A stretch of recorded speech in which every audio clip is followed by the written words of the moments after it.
Акараска бечарага боорун очойт. Ортодо жатат. Аттиңай, армансыз жаштыгай, өмүрүң өтсө да, алдыңдай шаттыгай. О, жаштык күн кайда, биз өткөргөн күн кайда, махабатка кумарканбай биз сунушкан көл кайда. Тоо жаңырда обон созгон мага тааныш үн кайда. Бире жигит, бире кыз, билегенге не жетсин. Садага коштой жерде. Эмне кыламын, сенсиз жаным, эмне кыламын, арзыганым, махабатым, жалгыз калтырба сен. Бар. Сайкал Сатбакасова саламатсызбы? Саламатсыздарбы? Манайыңыз кандай? Манай 5. Бишкек шаарындагы концерт менен Ош шаарындагы концерттин айырмачылыгы кандай болот? Ошто кандай? көрдүк. Ооба. Репетиция болду Бишкекте. Биякта негизи 2 күн репетиция болду да. Ошто Бишкектеги концерттечи. Биякта уже баягы көнүп калган адат менен коюп атабыз. Манай 5, Кудай буйруса кыргыз элибизге ошол Ош шаарына концертти жагат деген жакшы тилектешмин. Эң алгачкы жолу сиз курамга кошулган учур кандай болчу? Негизи эле мен апамдын жылдары? ичинде эле кошулгам. Апам ичинде жатканда эле апам кошулгам. Анан кичинекей мезгилимден эле ушул кыз бурак тобунун ырлары менен чоңойдум. Ушул ар бир эжелерим бардыгы мага мындай жакшы жактарын үйрөтүп, канча эжелерим мени тарбиялады. Буйруса кийинки жылга пландарыбыз аябай чоң. Кыз бурак тобуна 5 клип тарталы деп турабыз. Быйылкы жылга 1 эле клип тартып калдык, чыкпай калды. Эми кийинки жылга 5 клип тартабыз, өзүмө жалгыз дагы 5 клип тартабыз. Аябай баягы иштейли деп турабыз. Ооба, бул ушул концерттен кийин бизге баягы кыздарга дагы аябай мындай мотивация болду бул концерт дагычы. Ошондуктан кыздарыбыз да иштейбиз деп турат. Биз бала кезде сиздин эстей жүр деген чыгармаңыз менен чоңойдук. Бала кезде мектеп учурунда мына ушул чыгарма менен чоңойдук. Кенесе мына ушул ырдан кыскача өзүндө. Бардыгы жалган тура бул дүйнөдө, турмушта да, сүйүүдө да, үй бүлөдө. А мен болсо жалындап күйүп турмун. Ишенип мен өзүңдү сүйүп турмун. А мен болсо жалындап күйүп турмун. Ишенип мен өзүңдү сүйүп турмун. Үнүңүзгө береке баргалыңыз.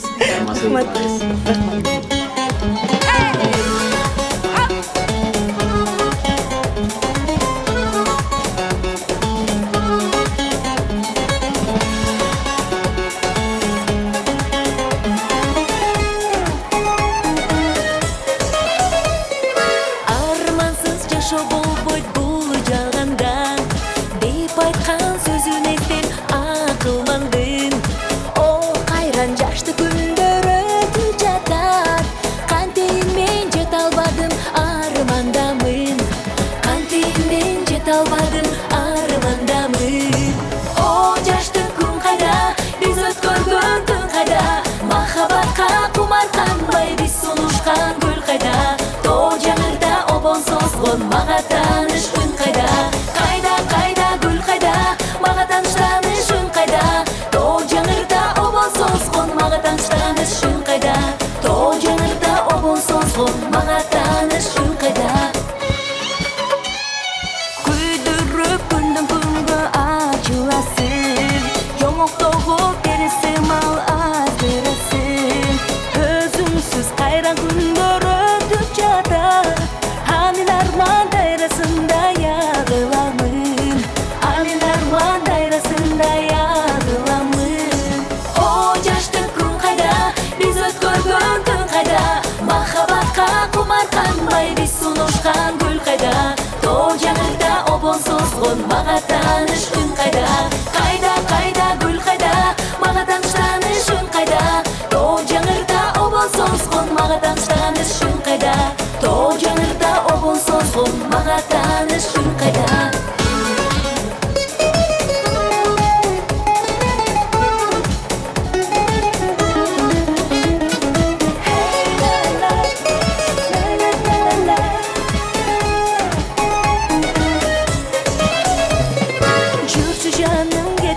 Жетер алыска колду шилтеп ушак сөзгө курнамызга эң бактылуу күндөр балким алдындадыр жетеличи бизди күткөн чоң бакытка жетеличи бизди күткөн чоң бакытка о жаштык күн кайда биз өткөргөн түн кайда махабатка кумарканбай биз сунушкан гүл кайда тоо жаңырда обол созгон мага тааныш үн кайда кайда кайда гүл кайда мага тааныш үн кайда тоо жаңырда обол созгон мага тааныш үн кайда тоо жаңырда обол созгон мага тааныш үн кайда тоо жаңырда обол созгон мага тааныш үн кайда жыпарым жыттым шереним күн болуп көктөн төгүлдүң арчадан болду бешигиң арчадай болсун өмүрүң. Урматтуу достор, менин жанымда легендарлуу кыз бырак тобунун дагы бир солисткасы биздин сүйүктүү жекебиз Айжамал Кабылова. Саламатсызбы? Саламатсыңарбы? Манайыңыз Манай эми бул 40 жылдык юбилейде кандай болуш керек эң сонун? Бул концерттин башкы демөөрчүсү десек болот. Биздин устатыбыз, экинчи бизге эне катарында болуп калган бул Гүлшара эже. Гүлшара эжеге биз мына ушул кыргыз элинин пешенесине жалаң кыз бырак тобунун бүтүндөй 330-350 кыз тарбияланган болсо, мына ушул 350 кыздын пешенесине эч качан оорубасын, дайыма ушундай бир кандай десем курманжан даткабыз болуп жүрө берсин. Гүлшара эженин эмгеги деп билебиз мына ушул 40 жылдык тарыхта. Мына ушул бүгүнкү концертке келип отурган, зал толо келип отурган мына ушул кыз бырактын ар бир кызын ырларын эстеп, менимче мына ушул келген эл мисалы ар бир кыз үчүн келди болуш керек деп ойлойм да. Сиздерге терең ыраазычылык, кыргыз элибизге дайыма мына ушундай ыр күлкү болсун, ар бириңиздердин үйүңүздөрдө жакшылыктар болсун. Не дейбиз? Бир гана ар бир үй бүлөгө тынчтык, бакыт каалайбыз. Сизге дагы чыгармачылык ийгилиги. Рахмат силерге дагы. Ушул учурдан пайдаланып айтат элем, Асад Продакшнга дагы мен чоң терең ыраазычылыгымды билдирем. Кыргыз Республикасынын эл артисти, белгилүү обончу жана композитор, таанымал музыка ишмери, композитор, Сахнага, куттуу сахнага Гүлшайыр Садыбакасованы чакырып коюуга уруксат этиңиздер.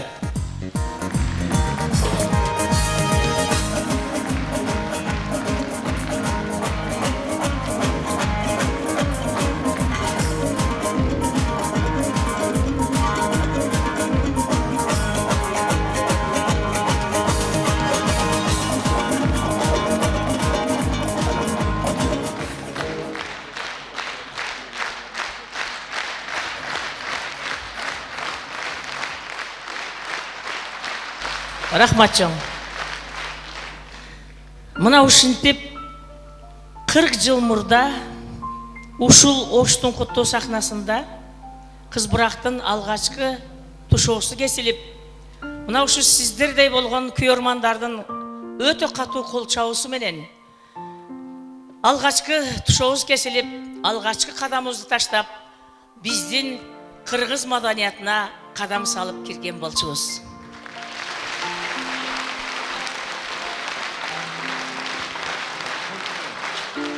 Ошондон бери 40 жыл өтүптүр.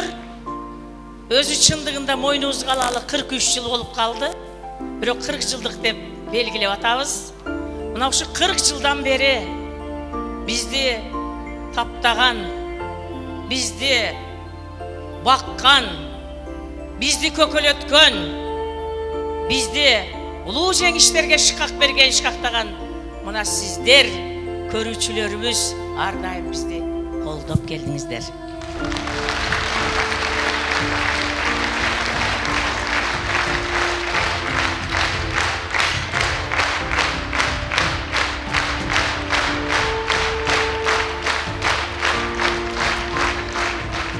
Сіздер эмнени көргөн болсоңуздар бул жашоодо мен да ошону көрүп келдим. Көкөлөсөңүздөр көкөлөдүм, төмөндөсөңүздөр төмөндөдүм, ыйласаңыздар ыйладым, күлсөңүздөр күлдүм. Бирок 40 жылдан бери жалаң гана кыргыз үчүн, кыргыз калкыбыз үчүн кызмат кылып келдик.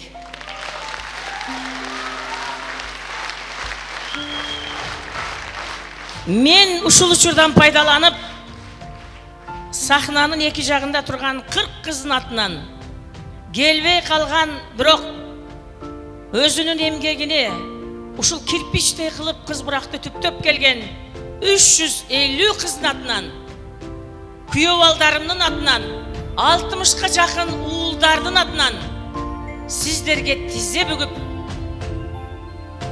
таасим кылып коюуга уруксат этиңиздер. Гүлшайыр Садыбакасова, Кыргыз Республикасынын эл артисти. Кыз Бурак тобунун негиздөөчүсү, түптөөчүсү, Кыргыз Республикасынын эл артисти, биздин сүйүктүү эжекебиз Рыспай Абдыкадыров атындагы филармониянын жетекчиси, бүгүнкү күндө өзгөчө чыгармачыл кыздарды дагы да болсо тарбиялап келе жаткан биздин эжекебиз Гүлшайыр Садыбакасова. Эжеке, саламатсызбы? Саламатчылык. Маанайыңыз кандай? Жакшы, Кудайга шүгүр. Денсаулыктарыңыз? Жакшы, өзүңөр кандайсыңар? Жакшысыңар, өтөсүңарбы? Бишкек шаарындагы концерт менен бүгүнкүнүн концертин айтышканда айырмачылык жок. Ошол эле программабыз, ошол эле даярданган биздин ырлар, ошол эле даярданган биздин элге журтка тартуулай турган репертуарыбыз ошондой эле тартууланып атат. Эми албетте оштуктар баягы ошто өнүгүп, ошто өсүп, ошто жаралып, ошто торолуп, ошто төрөлгөнүбүз үчүн аябай баягы шаңдуу кол чабуулар менен ушунчалык бизди элиртип, дем күч берип, аябай бизге ушундай сонун шык берип турушат. Ошондуктан биз дагы аябай концертибизди жакшы бергенге, мыкты деңгээлде бергенге аракеттенип атабыз. Мен оюмча, эми кайсы жерде болбойлу Кыргызстандын 7 тууганында кыз буракты сүйүшөт, кадырлашат, урматташат. Мен кайсы жерге барбайын, таанышат, сыйлап турушат. Ошондуктан биз миң мертебе чексиз ыраазыбыз биздин көрүүчүлөргө, көрөрмандарга, жалпы кыргыз элине. Анда эмесе сахнага сиздер сүйгөн, Сиздер күткөн, Даңазалуу, легендарлуу Кыз Бурак тобунун кыздарын чакырабыз.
Kızıl kurma şay deyip, boynuma kızlar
концерт койгонсуздар учурунда. Ошол учурдагы бир кызыктуу, мүмкүн эсиңизде калган окуялардан айтып өтсөңүз жакшы болот. Ой, кызыктуу окуялар өтө көп болот да.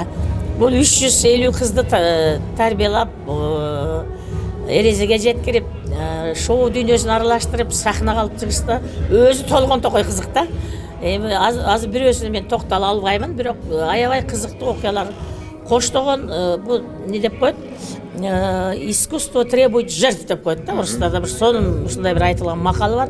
Ошондуктан искусство бул бардык нерсеге кайыл болосуң. Сахнада кандай гана кырдаал кездешпесин, ошол алдыңда турган тапшырманы аткарып чыгып кеткен бул милдетиң да. Мисалы үчүн бир жолу биз концерт коюп жатсак, биз анда интермедиада аткарчубуз, шайыр шатман ырларды кош аткарчубуз, эстрададан сырткары өзүбүз куудулданып да койчубуз. Мына ушундай жанрдагы мен бир ырды аткарып атканбыз, Аста Секин Колукту деген.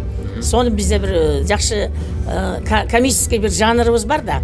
Ошол жанрдан аткарып атканыбызда менин бутумдагы ботинкам таманы түшүп калса болобу. Анан анда мындай өкшөлүү, кандай деп коет, азыркы күндө баягы чоң өкчөсү бийик эмелерди кийишсе, бийик такаларды кийишсе, анда платформа деп коет элек. Платформам түшүп калган да. Бир бутум платформа, бир бутум жөнөкөй бут баягы үстү жагы калып калды да. Ошондон мен чолоңдогон кишинин ролун аткарып туруп, ошол аткара турган чыгарманы башынан аягына чейин чыгып кетпестен, өзүмдү жоготпостон ырдап аткарып туруп чыгып кеткенмин да. Мына ошондой кызыктуу окуялар көп болгон, кыздар менен укмуш окуялар көп. Ошондуктан ылайым ушул кандай гана кырдаал болбосун, искусство ушинтип бизде алдыга жетелеп келди. Ар кандай оор кырдаалдарды жеңгөнгө үйрөттү. Мына ошонун натыйжасында мына бүгүнкү күнгө чейин Кудай буйрса жашап иштеп келатабыз.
Келиңиздер мүмкүн болсо, колдоп туралы.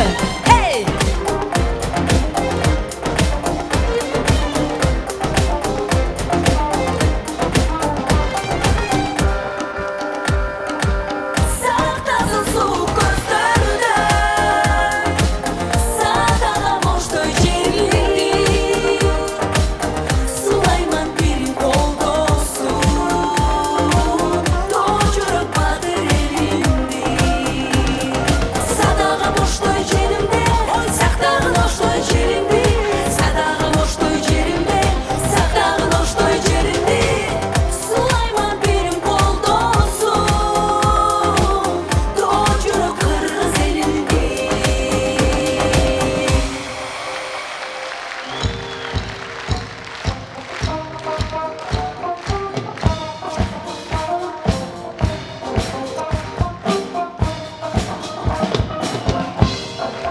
командасынан өзгөчө ырчы эжекелерибиз жаныбызда турган мезгил. Биз эжелерибизден бир аз суроолорду берели, анан кызыктуу учурларга дагы кайрылабыз. Саламатсыздарбы?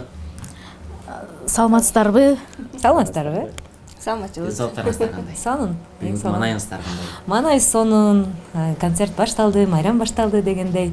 Эл толтура, аншлаг. Ырчыларга эң негизгиси элдин залдын толук болгон убагы. Жакшы колчалар болсо эле маанай сонун болот. Бүгүнкү күндө маанайыбыз ушундай. Гүлнар айткандай эле. Эң сонун. Негизи кыз буракка кайсыл убакта, кайсыл учурда келгенсиз? Гүлнар эжекесизден баштайлы. Кыз буракта 1994 жылы келгем.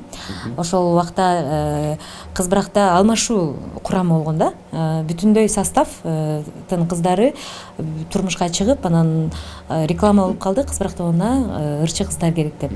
Анан ушул кичинекей кезимден бери ушунчалык кыз бурак тобуна кирем деген максатым ушундай өрчүп кетти.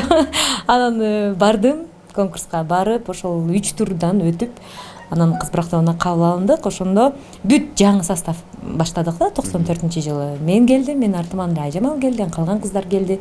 Ошентип ошол убактан тарта ырдап калдым. Асель эжеке, сиз качан келдиңиз? Мен 99-жылы келсем керек. Ошол жылы келгем, себеби ал учурда 99-2000 жылы иштеп кеткен экем. Ошол учурда Гүлнар эжелер бар эле, Кенже эже, баягы эле азыркы состав, эми Айжамал эже, ошолор менен ырдап, оркестратка болуп да иштеп жүрдүм. Мен эми мамам аркылуу келип калдым, ошолдо 20 жылдык болгон кыз бурактан, 20 жылдыктан келип туруп эле анан ошо кызыңыз барбы деп Кенже сураган экен эле. Барасыңбы, иштейсиңби деген, макул деп барып көрөйүн деп баргам, анан 7 күндөн кийин сахнага чыккам, ушинтип бул жакта иштеп калдым. Жуман эжеке, сиз? Мен 2005-жылдары, 2005 жыл болуш керек, 2 жылдай ушундай, бирок ал убакта баягы окуп сабак болгон үчүн сабакка барып, сабактан келип, сабактан кийин барып, мындай кыз бурактан да школасынан өттүм десем жаңылышпайм. Негизи баягы мындай бат эле сразу сахнага чыкпай, ошо сахнанын артындагы да мындай ысык суугун көрүп, анан чоң сахнага кадам таштагандагы бул жакшы нерсе деп ойлойм. Анан мен үчүн ошол чыгармачылыкта, сахнада кыз бурактын мындай жакшы бир орду бар десем болот. Гүлнар эжеке, эсиңизде калган, мүмкүн Гүлшайыр эжекебиз урушкан учурлар, эсиңизде калган бир кызыктуу учурлар айтып берсеңиз? Мисалы, мурдакы ырчылар менен азыркы ырчыларды салыштырууга мүмкүн эмес да. Себеби дегенде, мурда биз бир гана гастролдорго аябай көп чыгат элек. Гастролдон гана каражат түшчү да. Той ал убакта жок болчу. Мисалы, бизде тыным жок эле. Бир чыкканда 3 айлап жүргөн күндөр болгон. 1 ай Талас областында, 2 ай Ысык-Көл областында, 3 ай ошон Россияга дальше ошо менен кетчүбүз да. 3 айлап ошо каникулда 3 ай гастролдо жүрүп, майда кетсек, сентябрда келчүбүз да. Ошондой сезон алмашкан учурга чейин гастролдоп жүргөн убактар болгон. Чындыгында 94-жылдан баштап гастроль башталды. Ошол бойдон бизде бир күндө тыным жок, дайыма мындай концерт, гастроль. Ал убакта ырчылардагы аз, кандай бир чоң мареке болбосун, бир күн Бишкек, бир күн Талас, бир күн Ош, бир күн Алмата, бир күн Тажикстан, бир күн Россия. Ушул биздин программа ушундай болчу да. Анан ушундай эмеге да көнгөнбүз, гастролдук сапарларга. Анан Аселе келип калды, Аселе жөнүндө айтып кетейин. Жаңы келди. Келгенде эле бул биринчи гастроль Чоңалайга кеттик. Биз жолду да тоготпойбуз. Жолдо жүрүп көнүп калганбыз. Ал убакта жолда аябай начар болчу. Анан автобуста жүрөбүз, УАЗикте жүрөбүз. Биз эми баягы андай жолдор бизге эми тоготпойт элек да, чынын айткандачы. Биз эми баягы армияда тамашалап айтышат го, дед, дембеле, чырпак депчи. Эми биз баягы дед болуп калганбыз да. Ташты деле тоготпойбуз, жаман жолу деле тоготпойбуз, суукта деле жүрөбүз, ысыкта деле жүрөбүз, көнүп калганбыз. Аселе жаңы келген. Бул эми баягы эми да, билбейт, анан Чоңалайга, сразу Чоңалайга бардык. Ал жерде еще высокогорье, тоонун бийиктиги еще кысат, анан еще ал жерде шамал, суук экен, анан 2 күндөн кийин Айселя ыйлап баштады. Кетем деп. Ыйлап баштады. Эмне болду? Биз күлүп жайнап эле жүрөбүз. Эмне болду десек, үйгө кетем деп аябай ыйлаганда. Ошондо анан Айселяга көндүрүп, ушундай болот деп жаган келген кыздар кадимкидей ыйлачу да, баягы сапарга чыккандачы кыйналып. Элестеткиле билтеген жана клеточный сумкалар бар го. Ошол менен экөө да. Анан алда бизге өзүнчө бир скамейкада агынын үстүнө сайкалды жаткызып коебуз да, төшөк салып турупчу. Анан тиги кенжежелер экинчи айылды уюштуруп келебиз деп туруп, бизди калтырып коюп кетип калган. Кеткенден кийин кенжеже биз мен келип калам ортолоруна деп коюп, анан баардыгыбыз кийингенден кийин карасак бут кийимибиз жок да. Баарыбыз эме жүрөбүз. Шлёпкачан жүрөбүз, баягы көлгө ылайыктуу. Анан ал жерде единственный мондой шлёпка меники. Иши Гүлнар эже сиздики. Анан баардыгыбыз бири-бирибиз кимиз сахнага чыкса, ошол меникини, Гүлнар эженкини кийип чыгабыз да. Анан туура келсе, келбесе деле батырып кийдик да ошол эки обувтучу. Акыры концерттин аягында билесиңби, ошол обувтун такасы сынып калган да. Жок, анан эме болгон, ошол убакта гүлдөр менен келишкен, жакшы. Биз күлүп бүтө албайбыз, эл түшүнбөйт, бирокчу анан неме ыргытышты, гүлдөрдү ыргытышты эле. Гүлдөрдү эки жакка монтип эме кылып коебуз да, ошол жакка туруп монтип. Буттарыбызды ичине мындай тосуп алып туруп, жылбай ырдайбыз да. Өзүгө күлкү болгон аябайчы. Бирок уйрмандар билген эмес. Билбейм, билген эмес. Бирок көрүнгөн эми жакшынакай көйнөк кийип туруп, анан бутубузга эки эле солисткалар кийип чыгып атабыз, жана обувду болгон оркестр, артта турган оркестрда шлёпкачан чыгышты да. Монда шикарный форма менен сандали да, элестетсеңер, вообще. Анан бирок концерттин аягында айтканбыз, ушинтип биздин обувтарыбыз кетип калып деп тамашалап күлүп айтып койгонбуз. Бирок башында элге айтылган эмес да. Жумали эжеке кайраладым, эжекем сиздин эсте калган күнүңүздү бир эстеп көрөлү. Ошол учурга кайтып көрөлү. Кандай десем, эсте каларлык жакшы күндөр көп эле болот. Ооба да. Негизи мага мындай ошол сахнанын түйшүгүн азыркы замандагы мындай жеңил оокат менен эмес, ошол убактагы сахнанын түйшүгүн көргөнүмө мен азыр наоборот сыймыктанам да, мындай бышыпты, мындай азыркы ырдаганга мындай мага жеңил жолу менен эмес, ошол убактында сахнанын түйшүгүн көрүп, анан оңой мен сахнага дагы концерттин алдында аябай репетиция катуу талап болчу. Анан өмүрүмдө боенгон эмес, мына боюнуш да билбейм. Ошол Кыз Буракка барганда, ошо концертте Кенжеже мен бетимди биринчи жолу боегон концерттин алдындачы. Анан ошол нерсе мен мындай өмүрүмдө боенгон эмесмин да. Ошол учурда эсте калды. Гүлдөрдү мындай коелу, Кудайга шүгүр. Мынеке зал толу. Элибиз бар, Кудайга шүгүр. Шаарыбыз күндөн күнгө өсүп атат. Шаарыбыз күндөн күнгө Кудайга шүгүр жашарып атат десек жаңылышпайбыз, Ошо шаарга кызмат кылып аткан шаар башчыларына ким салым кошсо дагы Аллахым эки дүйнөлүк бактылуулукту берсин. Анын арасында айымдар дагы салым кошуп атышат. Мына Кудайга шүгүр. Зал толо. Мен былтыр концерт койгондо бир жака кеттиңиздер беле?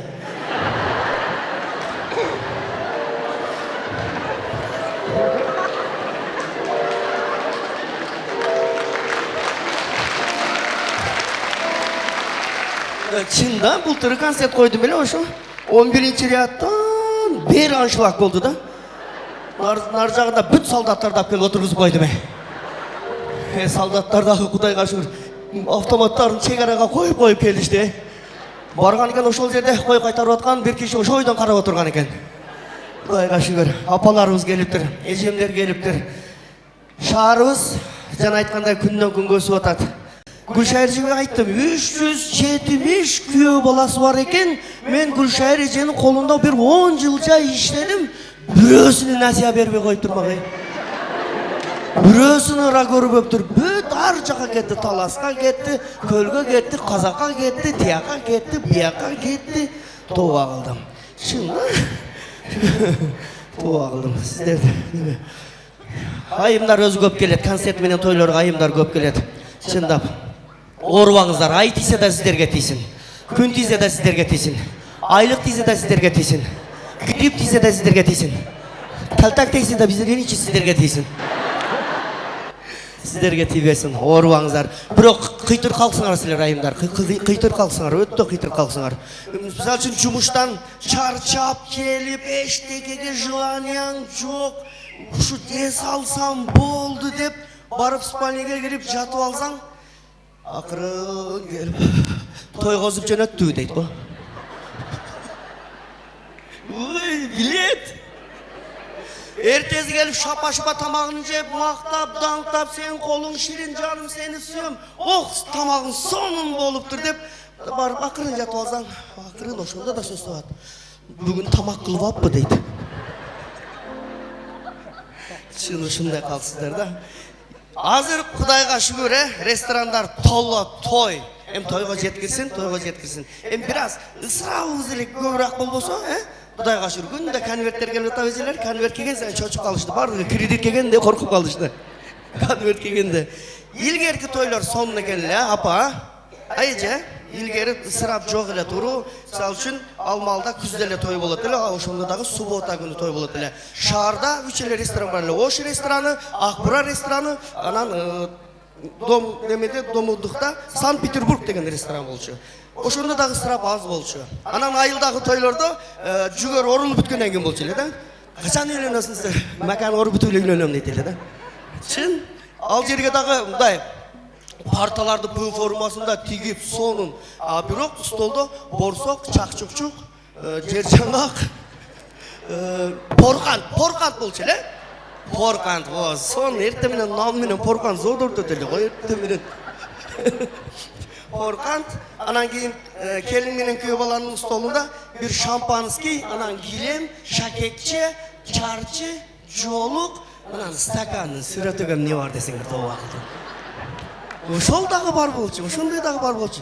Зор тойлору болчу. Анан биринчи картошка курма келет эле, тоңуп калган. Анан шорбо келет эле, шорбо жарымына чейин эле болот эле да. Кийин мага жетти ал, неге андай десем, кудагыйлардан сага шорбону берип берет экен эле.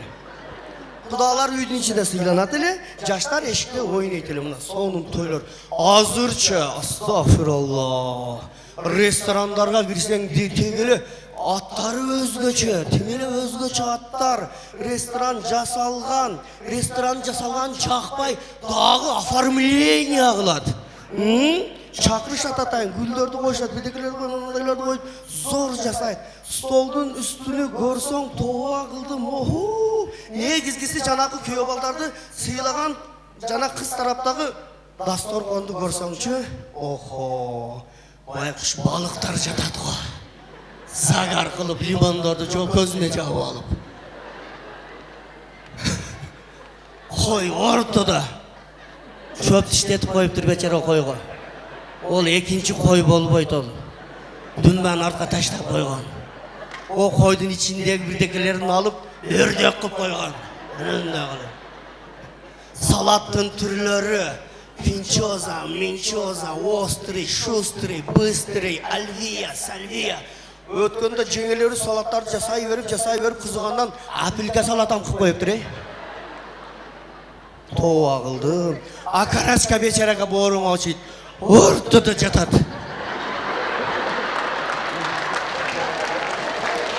Бир жеңеси келип бир колун алып кетет. Күйөө баланын бирөө келип бир бутун алып кетет. Бирөө бир бутун алып кетет. Өзү калат го. Тегем дасторконду көрсөң зор да. Ошолорду көрүп кайра үйлөнгүң келет экен да анан. Чоң рахмат. Бар болуңуздар. Албетте бүгүнкү жакшынакай ырлар, жакшынакай күлкүлөр сиздерге гана арналат. Урматтуу менин сүйүктүү шаарымдын тургундары. Урматтуу достор, бүгүн Ош шаарындагы Кыз Бурак командасынын өзгөчө концертинин алып баруучусу, элибиздин эрке баласы, Кыргыз Республикасынын эмгек сиңирген артисти Жеңишбек Айтиев агабыз. Ассаламу алейкум, саламатсызбы? Алейкум ассалам, саламатчылык. Сааттарыңыз кандай? Зор. Көрүнбөй кайда жүрөсүз? Көрүнбөй Новосибирский шаарында, Москва шаарында той, концерттерди коюп жүрөбүз. Бишкекте, Жалал Абад, Ош дегеле элдин жакшылыгында кызматтабыз буюрса. Ар дайым жакшылыкта. Жакшылыкта, Кудай кааласа. Ниет, тилектер жакшы. Эми бүгүн концертке кайталы. Концерт жөнүндө кыскача маалымат берсеңиз, көрөрмандарыбызга кандай болот, өзгөчөлүгү эмнеде? Бүгүнкү концерттин өзгөчөлүгү бүт ырлар жандуу болот. Анан буюрса колдон келишинче алып барабыз деген ниетте турабыз. Анан Гүлшайыр эжемдин бүгүн маанайы жакшы. Мына көрүп атасыңар, урма аспаптар бүт бардыгы жандуу. Дагы Гүлшайыр эже эң өзгөчөсү, Гүлшайыр эже бүгүн өзү урма аспапта ойнойт. Жандуу. жалпы көрөрмөндөр жазган. Анан сиз бала кезде бул топтун көрөрманы болгонсуз. Ооба. Сиз ошол убакта канча жашта болчусуз? Мен кичинекей кезимде Кыз Бурактын концертине барат элем. Ал маалда кимдер эле? Алгачкы Касиет эжелер бар эле мен анда кичинекей кез элем. Анан мен ошондо ойлойт элем да, ошо сахнанын аркасында эмне бар экен дейт элем да. Кызык көрүнчү да. Бардыгы эле жылтырак деп эле сулуу, бардыгы башкача өзгөчө бир ажарлуу болуп чыгып, ырдап, элдер кол чабып, эл аңшылак, батпайт. Анан Аскар Суранов деген кудул бар болчу. Азыр ажакебиз болуп кеткен. Ошол элди чыгып күлдүрчү эле да. Жанакы ГАИ жөнүндө талоонун тешемин дегендерди айтчу дагы. Кыска тамашалар, катуу тамашалар эле тамеки жөнүндө. Ал кезде Союз убагында ошол только башка саясат жок эле, турмуш жөнүндө болчу эле да. Тамеки жөнүндө, ГАИлер жөнүндө, аялдар жөнүндө дегеле койчу сахман багы жайлоолор жөнүндө сатиралар өзгөчө эле да. Ошол өзгөчө эле. Тамашалар эсиңиздеби эгер мүмкүн болсо көрөрмөндөр айтып Кара кой деген жер бар да, Аскар Суранов ошол жактан. Ошол жакка эмеден Өзбекстандан коноктор келип калыптыр да. Коноктору келип, эми ал маалда Өзбекстандын, Кыргызстан бирге дос болушуп жүрүшкөн да. Анан арасында бир жаш өткөн эже бар экен да. Вай, биякта адамдар өлбөйт, абасын караңыздар, таза экен, биякта адамдар өлбөйт дейт экен. Ооба, бизде жакшы келип, дайыма конок болуп туруңуздар дейт экен. Обедке келип турганда деле биякта адамдар өлбөйт, бул жакта абасы таза, суусу тунук экен. Охо, ушундай жерлер бар экен, Кудайга шүгүр көргөнүбүзгө деп. Дагы ужинде отурса деле, биякта адамдар өлбөйт, өлбөсө керек адамдар, өлбөсө керек, Аскар эке өлбөсө керексе. Ооба, өлбөйт, жүзгө чыкканда өз буу өлтүрүп коебуз экен. Эже өмүрүңүз узун болсун. Мен постоянно айтам, мен сиздин тарбияңызды алганмын, сиздин колуңузда чоңойгонбуз. Анан дайыма айтам, сиз эстраданын даткасысыз. Рахмат. Өмүрүңүз узун болсун. Бактылуу болуңузчу. Рахмат алтыным сизе. Менин жанымда эң жаш жетекчи Ош шаардык мэриясынын маданият башкармасынын башчысы Элдияр Кадыркулов менин шакиртим, менин колумда тарбия алып, талим алып чыккан жигит. Мен өтө сыймыктанып жүрөмүн. Алтыным, аман бол. Ишиңди Кудай таалам колдосун. Мени дартымдан, мени изимден элге журтка кызмат кылганды Аллахым насип этсин атыңдарым. Рахмат жаңа нанайындар. Сиз болсун. Рахмат. Арзуган келет. Ичинде эме түшүп калат. Спасибо. Бул өмүр бою мына чогуу жүрөбүз, чогуу турабыз. Мен Ош шаардык маданият башкармасынын башчысы болуп иштегенмин. Эже келип мени бухгалтер болуп, сөзө биринчи неме эткенде. Жакшынакай эжекебиз бар экен, ал пенсияга кетип, анан мен Аселди главный бухгалтер кылып алганмын алтын. Мына мени шакиртим Асел дагы.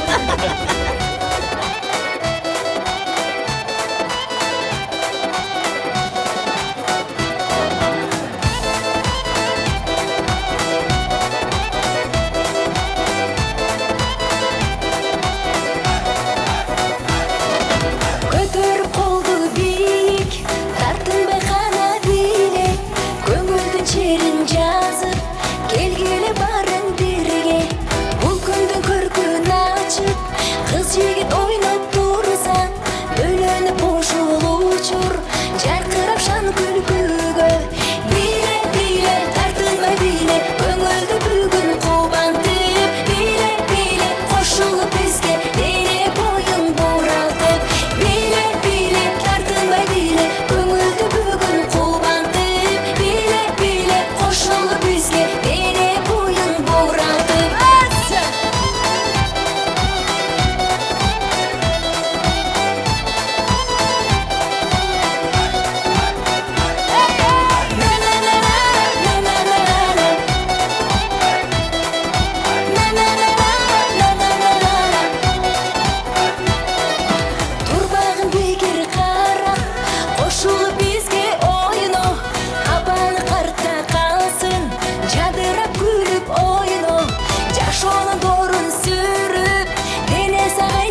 урматтуу достор, дагы да болсо биз улантабыз. Менин жанымда Ош шаарындагы өзгөчө тамандалардын бири, Азем Маданий борборунун өкүлү Давлес мырза келип отурган мезгил. Кандайсыз? Жакшы, өзүңөр? Манайыңыз кандай? Сонун, өзүңөр? Кош келиңер. Кандай өтүп атат? Концерт сонун, элдин маанайы жакшы, устатыбыз, эжекебиз, Гүлшайыр эжебиздин маанайы жакшы. Кыз Буракка 40 жыл. Биз да ушул Кыз Буракта 3 жыл эмгектенгенбиз. Бүт Гүлшайыр эжекебиз, устатыбыз Кыз Буракта иштеп кеткен бүт балдарды топтоп, балдар алып барсын, Кыз Бурактагы кыздар ырдасын деп бир сонун программа түзүптүр. Кыз Бурактын 40 жылдыгы кызматтабыз. Өзгөчөлүгү кандай болот? Өзгөчөлүгү концерттерден өзгөчөлүгү. Эми бул жерде Кыз Бурактын ырларын сагынган инсандар, Кыз Бурактын ырларын чын жүрөктөн ырдаган инсандар келип, улумундагылар ырдап отурушат бул жерде. Эми Кыз Бурактын ырлары, анан алып баруучулар ар бир бөлүктө эле чыга бербестен сахнанын артында гана атап коебуз, тааныштырып коебуз. Жакшылап отуруңуздар. Мына жерде камералар тартып атат. Этият болуңуздар. Аберес дебесин анан кийин. Мен мынандай душмандар көрсө жүрүшүм керек. Аберес. Такаңызды сатасызбы, букаңызды сатасызбы? Аберес деп калбагыла. Ооба кылдым, аз этият болуш керек болуп калды. Чын бир жакка орзаңдап түп-түз барып, ушундай барып кайрашат бурулуп келе бериш керек болуп калды да. Чын ооба кылдым, үйгө барсаң эле аялын көрсөтүп турган болот да. Ким мынабы деп. Ооба кылдым, бийчи кыздар десең дагы ишенбейт азырчы. Деги эле өзү неме күйөөс аялынан сурап атат экен. Эмне биз барган сайын балдар чоңойгон сайын, эмне биз силерге эмне чоң балаңар болуп калабызбы десе, аялы, ооба, кайын журтка менин төркүнүмө силер жээн болуп каласың сен. Менин чоң балам болуп каласың десе, күйөөс да шустур экен. Эми чоң балам деле жөн жүрөргө үйлөш керек да деп коет. Десе аял айтат экен, ооба, үйлөйүн эле деп жүрөм, просто сен дагы эле сүттөн чыга элесиң азыр деп коет аял. Ошондуктан бири-бириңиздерди сыйлап, маанайыңыздарды жакшы көтөрүп отуруңуздар буйруса, телеге тартып атат, эртең теледен чыгып калышыңыздар мүмкүн.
Айдай жем гүл шайыр, майдай жем гүл шайыр, айдай жем гүл шайыр, майдай жем гүл шайыр. Ашық болып қалдым го қыз бурақтың битта қызына. Салам достор, бардыңыздарга жалпы салам. Албетте, азыр Кыз Бурактын 40 жылдык юбилейлик концерти болуп атат. Ош жергесинде концерт эң сонун маанайда, эң сонун деңгээлде өтүп атат. Буюрса, бардыңыздарга жакшы маанай, анан тебир өзүм дагы бир сөзсүз түрдө 40 жыл эмгек, 350 кызды тарбиялап өстүргөн бул чоң эрдик. Андыктан айдайын дегеним дал ошол Гүлшайыр эжекебизге узун өмүр, чын денсаулык, ар дайым жаратканым жакшылык насип этсин дейли. 40 жылдык тарыхы бар Кыз Бурак юбилей концертиңиздер куттуу болсун. Урматым менен Темир Дамирбеков. Кудай берди айт болсун, сиздер менен бирге. Мен ушунчалык чоң ыраазычылык билдиремин. Ушул кыздардын ичинен бир 40 кызды тандап чакырдык, себеби 350-сүн алып келе албайбыз. Аны үчүн бир Көкөтайдын ашындай болгон концерт бериш керек, бир 40 күндө. Ошондуктан ушул 40 кызыбыз менен бир 2-3 ай даярдандык. Ушу баарына чоң рахмат, күйөө балдарыма чоң рахмат. Бизди түшүнүп, кыздарды ушул баарысы үйлүү жайлууда. Ушулардын баарын бизге жиберип, концертибизди колдоп, кубаттап, репетициябызга катышып, алыстан Анталиядан келди кыздарым, Астанадан келди мына 2-үчөө, Россиянын булуң бурчунан келишти. Мен ушунчалык ыраазымын да. Ошондуктан ылайым кыздарыма чоң ийгиликтерди каалаймын. Кыздарымдын үй бүлөсү менен бактылуу жашап, аман эсенчиликте узак өмүр сүрүштөрүнө Аллахымдан миң эсе суранып кетемин. Кыз Бурак деп ар дайым жүрөгү жанып, Кыз Бурак деп жүрөгү согуп, Кыз Бурактын желегин көтөрүп жүргөндүктөрү үчүн мен ушу кыздарыма миң мерте ыраазычылык билдиремин. Ошол учурда кыргыз элиме дагы чоң ыраазыбыз. Себеби ушунча жыл аралыгында бизди колдоп, кубаттап, коштоп, алакан чаап, бизге ар дайым шык берип келген кыргыз элиме дагы ыраазычылыктарды билдирем. Асманыбыз ачык болсун, жерибизде тынчтык болсун, кыргыз элим бар болсун, кыргыздардын ичинде Кыз Бурак бар болсун.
Бурак тобунун кайсылары сизге өзгөчө жагат, жүрөгүңүзгө жакындары? Айжамалдын ыры жагат. Кайсылары? Айжамал кайсыларды ырдайт эле? Кечинделер деп атканда. Кайсылары? Билбей калдым. Ырды деле. Жаңы чыккандан же мурда? Жок, мурдакы ырларынан. Сени мага жолуктурдум. Ошол. Бир аз ырдап бербейсизби эгер? Жок, мен ырдай албайм да. Рахмат. Ашырдан неме кылсаңар, интервью алсаңар. Ырдап бересизби? Ырдайт. Кеңсен ырдап бересиз. Өзүңүз билген ырлардан. Баягы эски ырлардан болсо. Эргешованын ыры бар го, илгерки мына баягы ол мезгилдерде жаш эле да.